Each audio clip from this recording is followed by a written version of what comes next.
Ini bahwa ternyata nafsunya itu lebih membahayakan daripada orang-orang di luar. Nah, bagaimana kita kemudian menganggap musuh orang-orang di luar nafsu kita, gitu ya? Diri kita aja tidak bisa merasakan bahwa nafsu kita adalah musuh besar.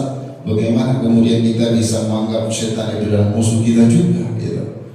Padahal ya, yang namanya nafsu itu luar biasa. Kata Rasulullah itu ketika habis perang Badar, di mana kaum muslimin 313, kaum musyrikin 1000, akhirnya menang di situ. Terus kemudian Rasulullah bersabda, kalian telah pulang dari pertempuran yang kecil menuju pertempuran yang besar.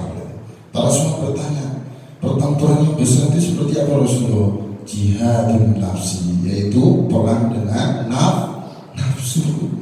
Jadi nafsu kita itu ternyata musuh yang besar, gitu. Bahkan kalau kita tahu bahwa musuh kita nafsu ini adalah musuh yang besar, maka kita betul-betul harus benar-benar bisa menjaga. Jangan sampai kemudian kita apa yang menjadi keinginan hawa nafsu yang senantiasa menjadi musuh ini kita turuti begitu aja. Nafsu pengen ini turuti, nafsu pengen itu dituruti. Pokoknya apa yang menjadi keinginan nafsu dituruti terus. Jangan sampai nanti akhirnya jadi apa kata Allah? Arwa'ina man ittakhadha ilahahu hawahu afa anta takunu alaihi wakila.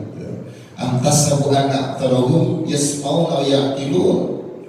Inhum illa kal'anami bal hum adallu sabila. Wah, itu lebih ngeri lagi. Arwa'ina man ittakhadha ilahahu sabila.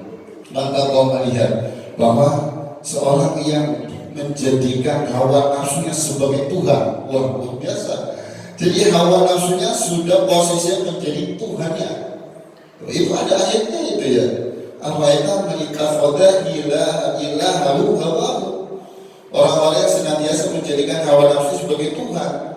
Nah, kalau Tuhan kan menginginkan ini harus diikuti, namanya juga Tuhan gitu.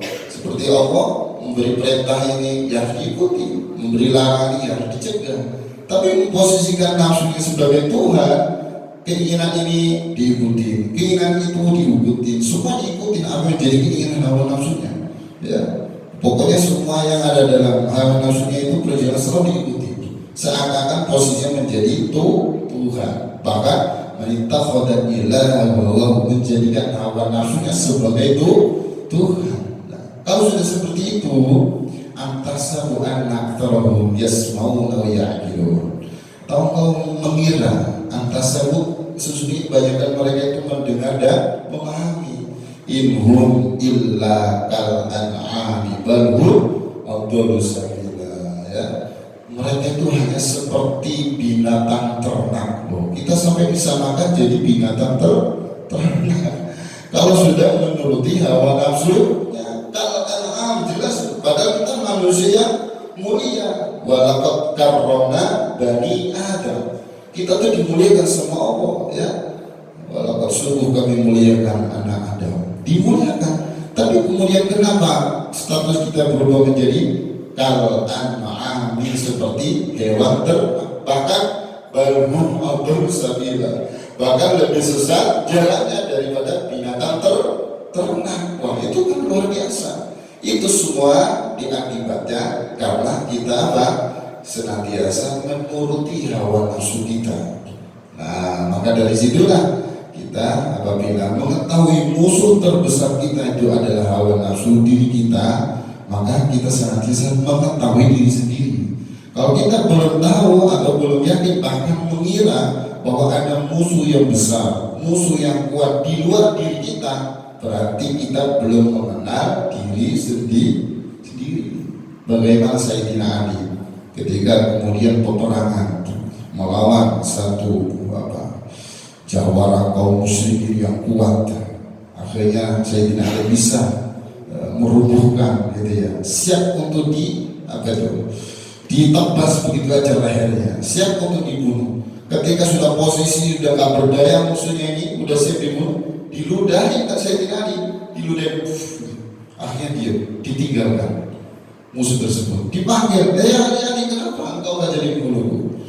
Aku tadi udah siap membunuhmu karena Allah ada perintah dari Allah untuk siap untuk membunuhkan kau, tapi karena kau meludah aku sehingga tumbuh amarahku, tumbuh nafsuku. Aku tidak mau membunuhmu karena nafsuku, aku hanya mau membunuhmu karena Allah. Karena diludahi itulah ya, secara kalau orang nggak ngerti dirinya, nggak ngerti nafsunya, kalau diludahi justru malah tambah emosi. Sudah mau dibunuh ya kan, diludahi lagi, harusnya tambah emosi. Tapi karena nafsu sudah terdidik sehingga menjadi ya ayyaban nafsul mutmainnah, jadilah nafsu yang tenang, nafsu yang senantiasa mendapatkan ridho dari Allah. Ya ayyaban nafsul mutmainnah irji'i ila rabbiki radiyatan mardiyah, akhirnya fadkhuli fi ibadi wadkhuli jannati. Sudah dianggap masuk kepada golongan hamba-hambaku, masuklah ke dalam surga-surgaku. Jadi luar biasa. Ini juga pelajaran di mana ketika kita kondisi tertentu karena nafsu yang berbicara, seperti hanya kisah Sayyidina Ali tadi itu, harusnya ya tambah marah, harusnya tambah ribu. Ini kalau nafsu yang bicara. Tapi kalau kemudian makrifat yang bicara kepada Allah, hanya bunuh ya, hanya aktivitas, hanya apapun itu semata-mata karena Allah, bukan karena yang lain, termasuk nafsu kita. Dalam kondisi kayak gimana pun akhirnya nggak jadi dibunuh gitu. Dalam kondisi kemanapun akhirnya nggak jadi dilaksanakan. Bisa contoh seperti itu, mungkin perjalanan aktivitas kita, kegiatan gerak-gerik aktivitas kita. Jadi intinya kita diajarkan untuk senantiasa ma'rifat kepada Allah, mengenal kepada Allah dalam kondisi situasi bagaimanapun, untuk senantiasa ma'rifat kepada Allah ya, untuk senantiasa ma'rifat kepada Allah. Itu juga bagian daripada yang mendidik kita untuk senantiasa ikhlas beramal ya. Mungkin ini sebelumnya sudah pernah disampaikan sedikit disinggung. Ketika kita beramal, sholatkah atau apa, kemudian beramal mungkin sedekah dan lain sebagainya, kalau kita menyangka bahwa apa yang kita keluarkan, kita sedekahkan, apa yang kita amalkan seperti sholat dan lain sebagainya, itu hakikatnya hanyalah Allah yang memperjalankan kita. Kalau kita pakai ilmu hakikat terus kemudian naik ke ma'rifat, mudah kita akan jadi ikhlas gitu. Ya kita mengeluarkan apa yang punya Allah, milik Allah, bukan punyaku gitu. Ya aku hanya sebatas diperjalankan sama Allah sehingga aku bisa sholat.